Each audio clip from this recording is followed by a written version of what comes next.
Hello everyone, welcome to a new video. এটা ছিল 30 days mini blog সিরিজের day 27। আর এই দিন আমার ভাইয়ের কারাটে টুর্নামেন্ট ছিল নেতাজি ইন্ডোর স্টেডিয়ামে, যেটা আমাদের বাড়ি থেকে যেতে প্রায় 1 ঘন্টা মতো সময় লাগবে। সেই জন্য আমি আর ভাই রেডি হয়ে চলে গিয়েছিলাম স্টেডিয়ামের উদ্দেশ্যে।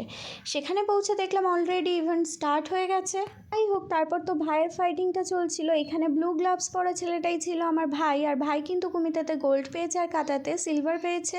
তারপর সেখান থেকে বেরিয়ে আমরা চলে গিয়েছিলাম ডেকার্স লেনের উদ্দেশ্যে, কেন কি সেখানের খাবার আগে আমি ট্রাই করলেও ভাইয়ের তো ট্রাই করা হয়নি। এখান থেকে আমরা নিয়েছিলাম ফ্রাইড রাইস চিলি চিকেনের কম্বো, একটা মোমো আর একটা চাউ আর চিলি চিকেনের কম্বো।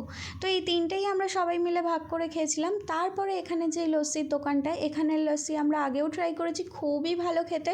তো সেখান থেকে একটা বাদাম লস্যি আর ওরিও শেক নিয়েছিলাম, যেটা আমার পছন্দের লিস্টে অ্যাড হয়ে গেছে। নেক্সট টাইম গেলে এটা আমি ডেফিনেটলি ট্রাই করব। তারপর আমরা চলে এসেছিলাম চাঁদনি মার্কেট, কেন কি আমার ট্রাইপডটা আগের দিন ভেঙে গেছে, সেই জন্য একটা নতুন ট্রাইপড আর ভাইয়ের জন্য মোবাইল ব্যাক কভার নিলাম।